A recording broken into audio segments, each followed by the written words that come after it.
En insistant auprès des autorités, nous parvenons à arracher l'autorisation de nous rendre sur l'île interdite de Pulo Bidong. En juillet dernier, c'était encore une île déserte. Lorsque nous y débarquons, 26 000 hommes, femmes et enfants s'y entassent sur une plage minuscule.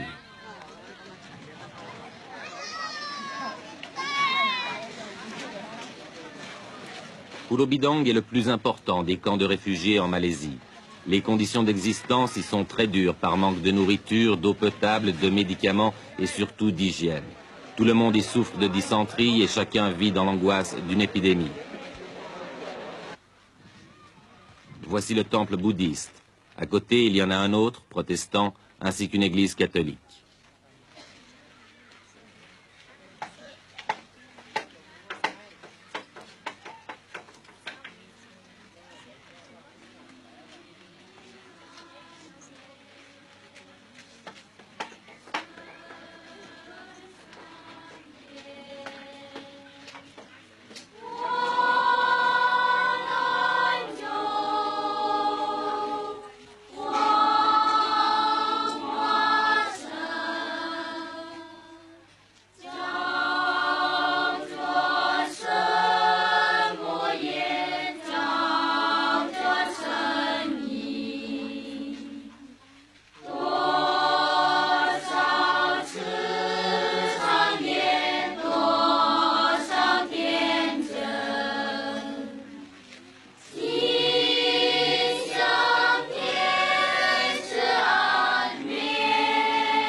Si tout va pour le mieux, c'est-à-dire si le flot des réfugiés tarit, on peut estimer que dans 2 ans, tous les réfugiés de l'île auront trouvé une terre d'accueil. Mais c'est long, 2 ans, lorsqu'il s'agit de vivre dans une telle promiscuité, dans cette clairière pas plus grande qu'un stade sportif. Déjà, on y a enregistré 41 naissances et 35 décès.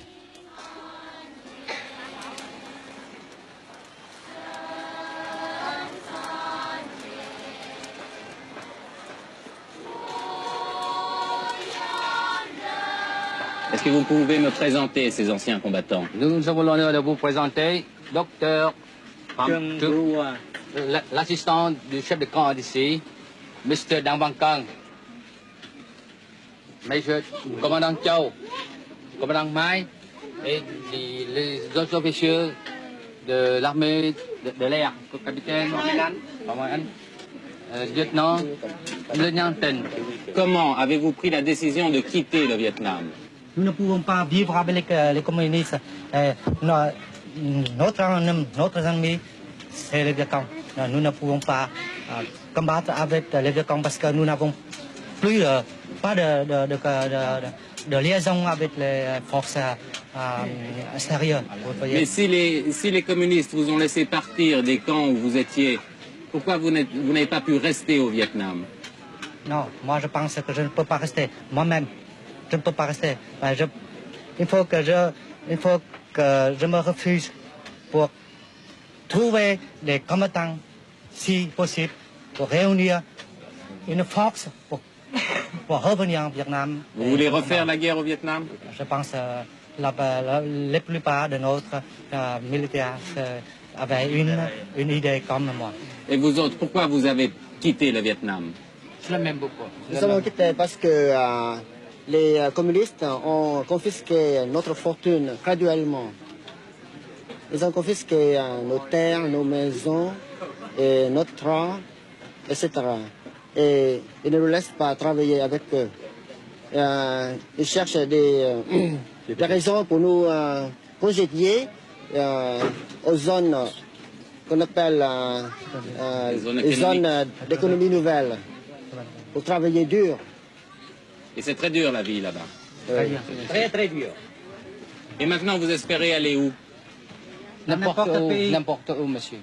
N'importe où. N'importe quel pays libre. Nous ne souffrons pas vraiment matériellement, mais mentalement, au Vietnam, nous avons vraiment souffert ça. Nous sommes en train de filmer lorsqu'on nous avertit qu'un bateau de nouveaux réfugiés vient d'arriver du Vietnam. Et ils sont là, qui débarquent sur la plage.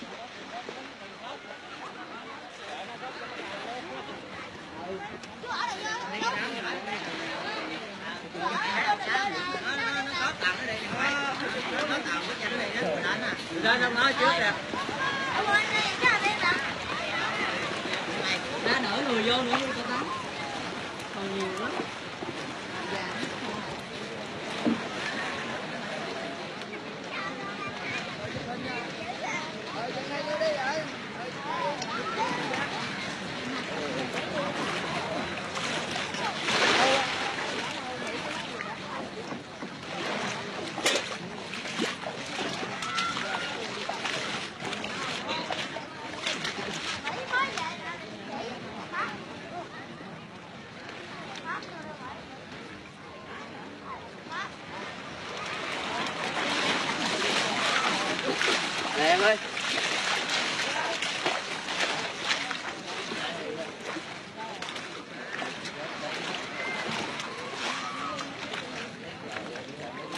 Qua ngoài đấy.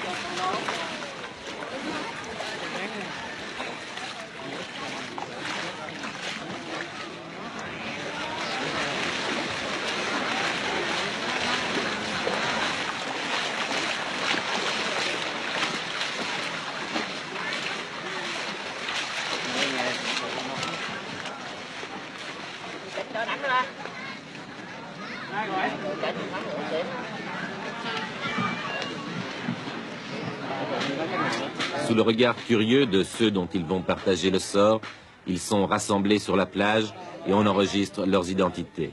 65 bouches supplémentaires à nourrir.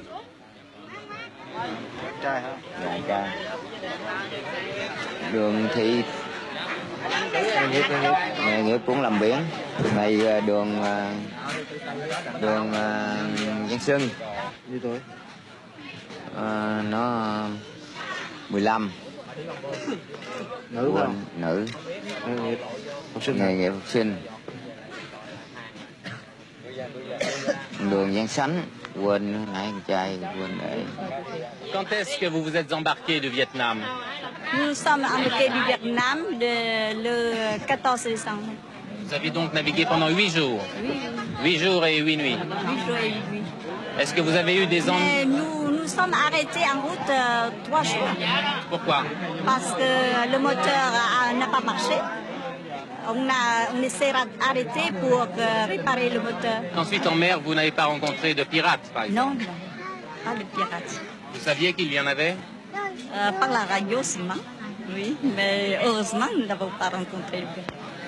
Oui. Mais il y a eu des moments où vous avez eu très peur? Oui, surtout le moment où nous sommes arrêtés pour réparer le moto. Parce que c'est près de Cà Mau. C'est encore dans la terre, dans les eaux vietnamiennes. Voilà. C'est très dangereux parce que nous avons 31 enfants. Et quand un enfant pleure, alors c'est Ça donne l'alarme. l'alarme. Et vous étiez combien sur le bateau? C'est 65 avec 31 enfants. Est-ce que vous aviez dû payer pour avoir ce bateau? Nous nous sommes cotisés pour voyager seulement. Parce que nous n'avons pas assez d'argent pour payer au gouvernement comme les Chinois. Pourquoi vous êtes parti finalement du Mon Vietnam? mari est dans un camp de concentration et il y a 3 ans et presque 4 ans que je n'ai aucune nouvelle de lui. Qu'est-ce qu'il faisait, votre mari? Mon mari était secrétaire particulier du ministre de la Justice. Aujourd'hui, quel est votre sentiment maintenant que vous êtes sur une île malaise? Je me sens que je vais revivre une autre vie. Et c'est mon plus cher désir, c'est de revoir mes enfants. C'est une question de réunion de famille aussi. Vous avez quel âge? J'ai 58 ans.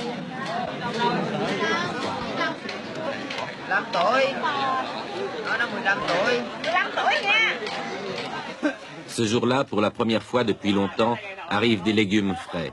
C'est une aubaine qui améliorera l'ordinaire composé de riz, de sardines et de poissons secs.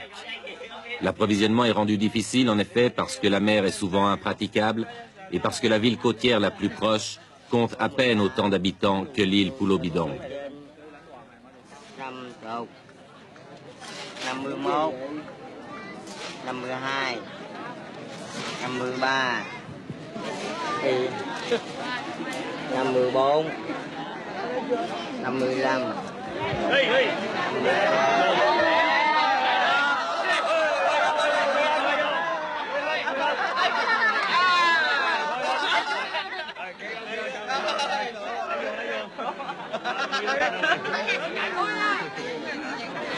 De ces 26 000 réfugiés du Vietnam, 2 tiers sont d'origine chinoise. Et ce sont les Chinois qui, déjà, sont parvenus à organiser un marché noir avec la complicité de pêcheurs malaisiens. Un incident entre la population chinoise et vietnamienne de l'île pourrait à tout moment transformer en un chaos de haine cette communauté de misère. Chacun ici a une douloureuse histoire à raconter, comme ces rescapés d'un bateau qui avait été attaqué par des pirates thaïlandais. Je suis partie du Vietnam le 8 novembre.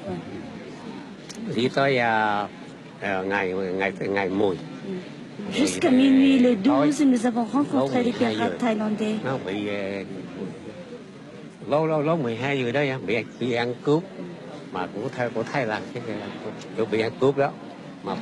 Ils ont forcé près de 30 jeunes gens. Et puis ils ont demandé à tous les hommes de transborder sur leur bateau.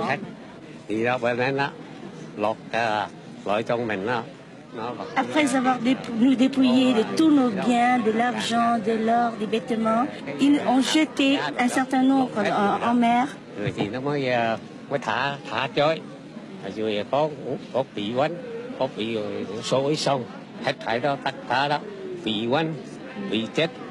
Près d'une vingtaine de gens ont été tués et blessés, près d'une dizaine.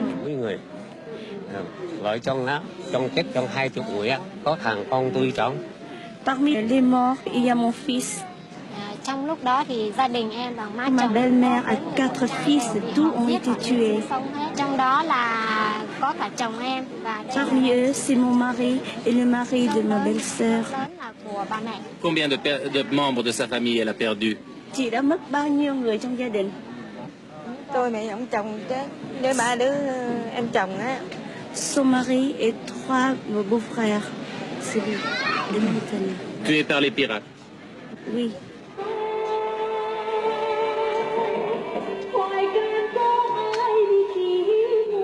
Les Asiatiques ont le génie de l'organisation et savent tirer parti des situations les plus difficiles. À preuve, ce bistrot, même si la bière ou le Coca-Cola y coûte 4 ou 5 francs.